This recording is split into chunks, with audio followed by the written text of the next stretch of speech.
Es riecht wieder so gut aus den Töpfen in der Küche von Fein Fein schmeckt's. Mit scharfen, gesunden Zutaten geht es heute ans nächste Rezept. Durch den Kürbis betrachtet eine wirklich handwerkliche Angelegenheit. Diese orange-gelben, schönen Gemüseköpfe inspirieren uns zu so vielen wohlschmeckenden Gerichten. Die Kamera ist startbereit, die Zutaten vorbereitet.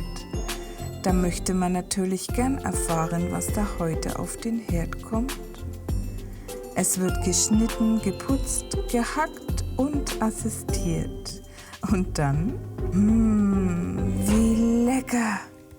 Die Kürbiszeit ist eine wundervolle Zeit. Ich liebe alle Rezepte rund um den Kürbis. Man kann so viel machen, Kuchen backen und kochen und so weiter. Und ich habe für euch mein allerliebstes Lieblings-Kürbis-Chutney ausgegraben. Das schmeckt total super zu Fleisch, müsst ihr unbedingt probieren. Und wenn ihr wissen wollt, wie es geht, dann bleibt dran. Bis gleich. Hallihallo, ich begrüße dich herzlich in der Küche von Fein Fein schmeckt's, dem sympathischen Kochkanal auf YouTube. Ja, wie versprochen, heute gibt es ein super leckeres Chutney. Ein Kürbis-Chutney natürlich, weil es gibt ja in der Kürbiszeit alles Mögliche mit Kürbis. Aber man muss dieses Chutney wirklich probiert haben. Und ich zeige euch sehr gern, wie es geht. Und ihr werdet es lieben. Und die Zutaten, die wir brauchen, die zeige ich euch gleich. Da bin ich wieder. Und was brauchen wir denn heute für unser leckeres Chutney? Habt ihr eigentlich eine Ahnung, was Chutney so richtig übersetzt ins Deutsche heißt? Also schau doch mal nach und dann schreibt es mir doch mal gerne in die Kommentare. Würde mich echt interessieren. Ich denke vielleicht Soße oder irgendwas, weil es ist ja eine Beilage. Das kann man zu Fleisch und so essen. Ja, schaut doch mal und schreibt es mal rein. Würde ich mich riesig freuen. Ja, wir machen ein Kürbis-Chutney heute. Dann brauchen wir natürlich einen Kürbis. Ich habe jetzt einen Hokkaido-Kürbis genommen. Da kann man ja auch die Schale mit essen. Und für ca. 4 Gläschen à 200 Gramm brauchen wir so 1,2 Kilo Kürbis. Das hat der hier auch. Dann brauchen wir 200 Gramm von der roten Zwiebel. Die ist auch so ein bisschen süßlich und die sieht auch farblich sehr hübsch aus in dem Chutney. Dann brauchen wir ein bisschen Ingwer, einen frischen Ingwer, ca. 20 Gramm von einer frischen Ingwerwurzel, ein bisschen Salz, ein bisschen Pfeffer, dann auch ein paar schwarze Pfefferkörner, einen Teelöffel ungefähr, 150 Gramm braunen Zucker, dann ein bisschen Thymian, das ist auch ein Teelöffel, kann man natürlich auch, der riecht immer so lecker, kann man auch frische Thymianblättchen nehmen, aber in dem Fall kann man auch das trockene, das riecht schon sehr intensiv, das getrocknete Thymian auch verwenden. Und da habe ich hier noch eine Chilischote, die müssen wir ein bisschen zerstoßen mit dem Mörser. Und etwas Weißweinessig, 250 Milliliter circa und 250 Milliliter Wasser. So, und dann haben wir soweit alles und dann können wir das auch schon alles anfangen zu zerschneiden. Den Hokkaido-Kürbis dann auch in das Gehäuse rausnehmen, in kleine, feine Würfelchen schneiden, auch die Zwiebel und den Ingwer, denn das Chutney soll ja nicht wirklich so riesig stückig sein, sondern kleine, feine Stücken haben. Und das machen wir jetzt mal gleich. Und ihr hört ein bisschen Musik und ich schnippel.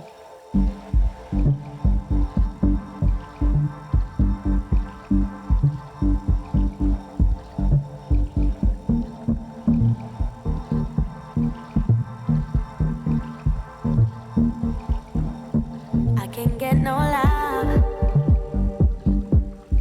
I can get no luck, yeah, 'cause with you it's trouble,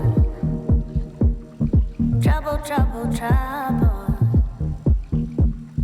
try to set you free, yeah. Try to let it be, but with you it's trouble, trouble, trouble, trouble. Some say love is like sparks and dynamite. I just wanna lay low. What if we could try tone it down a while, keep us steady afloat? But you got that trouble running through your veins. When I ask for no more, you go all insane. Tried everything, but you just make the same. Ja, wir haben wieder alles geschnippelt und geschnappelt und es ist immer eine ganz schöne Action, weil dieser Hokkaido-Kürbis ist ja ziemlich hart, da muss man schön aufpassen mit dem Messer, da kann man sich dann in die Finger schneiden. Da ist irgendwas abgerutscht gerade. Der Bildschirm ist abgerutscht. Ist es schlimm? Moment. Oder fällt er runter? Ja, jetzt haben wir wieder alles geschnippelt und geschnappelt und es ist immer eine ganz schöne Action, bis man diesen Hokkaido-Kürbis klein geschnitten hat. Der ist auch sehr hart und es tut halt auch sehr weh. Ich weiß nicht, ihr kocht doch sicher auch mit Kürbis. Habt ihr irgendeinen Trick vielleicht für mich, wie man den irgendwie besser schneiden kann oder dass der, vielleicht gibt es eine Möglichkeit, dass er nicht so hart ist oder gibt es, ich weiß nicht, kann man den in den Ofen tun vorher oder Ich hätte einen Trick. was? Koch ihn halt vorher. Ja, nee, dann ist er doch matschig. Naja, aber vielleicht habt ihr ja eine Idee, vielleicht gibt es ja irgendeinen Trick, den ihr wisst, dann schreibt es mir doch gerne in die Kommentare. Also ich mache ja unwahrscheinlich gern viel mit Kürbis und jetzt probieren wir eben dieses Chutney aus. Ich habe jetzt hier alles ziemlich klein geschnitten, das sieht man halt auch und das schon mal in den Topf gelegt. Und jetzt kommen dann die ganzen Zutaten mit drauf. Und zwar die Zwiebeln, der Zucker, der Thymian, Pfeffer, ein bisschen Chili, Ingwer und unser Wasser und der Essig. Das geben wir jetzt erstmal alles mit rein.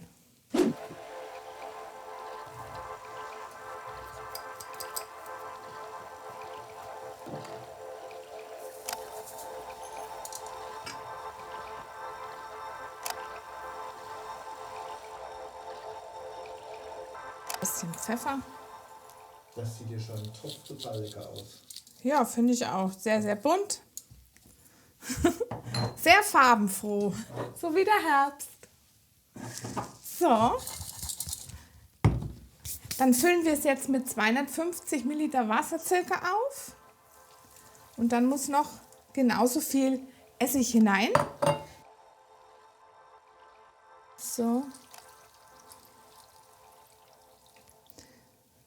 Es ist jetzt auch ganz wichtig, dass ihr die Flüssigkeit nicht bis zum oberen Rand abfüllt, sondern nur ungefähr bis zur Hälfte von dem Gemüse bleibt das Wasser stehen oder das Wasser-Essig-Gemisch, denn es soll ja nicht zu flüssig und zu breiig werden und damit das Chutney eine schöne, feste Konsistenz am Ende noch hat und so ein bisschen, ja, wie soll ich sagen, es ist jetzt nicht dünn oder man muss es ja auch nicht pürieren, sondern dass es so ein richtig schön bisschen fest auf dem Teller liegt und nicht so batschig ist. Also das reicht jetzt auf jeden Fall.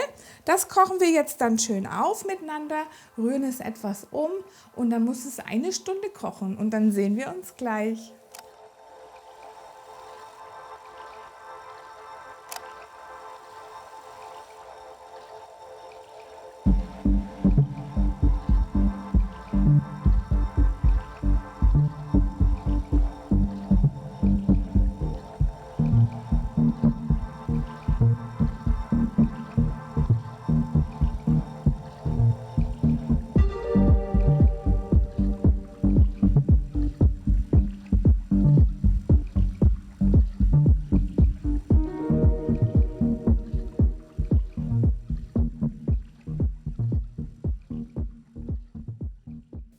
Da bin ich wieder.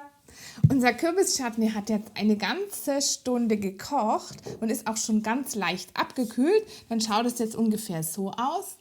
Und damit es nicht so ganz stückig ist, pürieren wir es jetzt noch ein bisschen an. Und zwar nicht alles ganz, ganz durch, aber dass es ein bisschen eine breiigere Konsistenz bekommt und auch noch ein paar Stückchen drin bleiben. Dafür brauche ich dann einen Pürierstab und natürlich Strom. Und den kriege ich aus meiner Dreifachsteckdose. Und die habe ich mir nämlich schon selbst eingebaut. Habt ihr das Video schon mal gesehen? Das verlinke ich euch nochmal hier oben und auch unten in der Infobox. Müsst ihr mal anschauen. Ist natürlich ganz schön praktisch. Und da kriege ich jetzt auch meinen Strom her. So, hoppala. Und los geht's!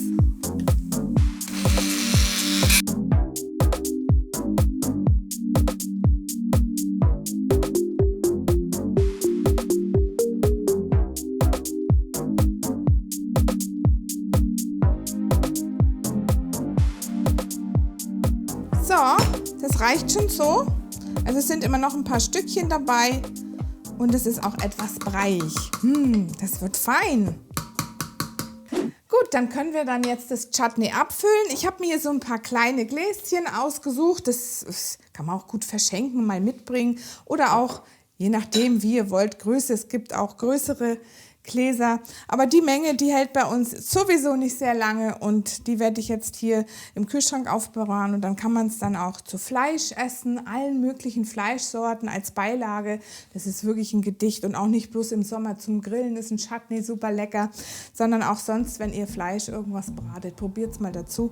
Und auch durch das Chili, diese Schärfe und die Süße vom Zucker, herrlich. I can get no love.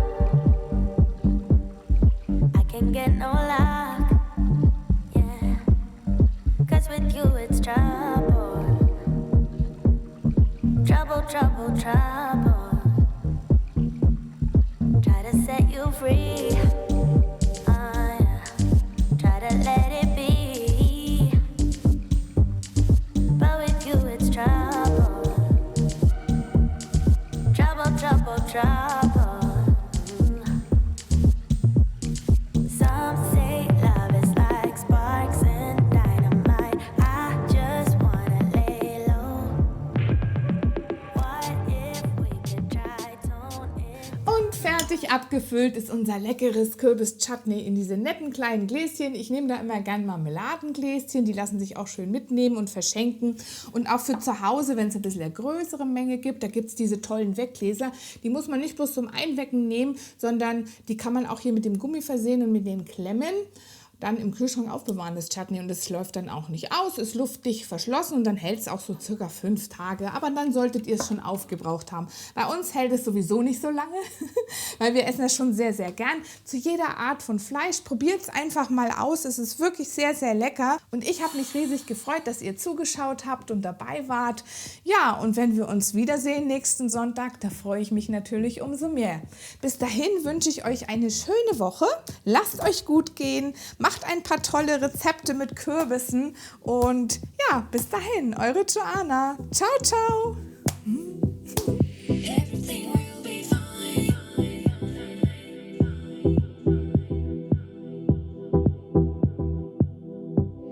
Everything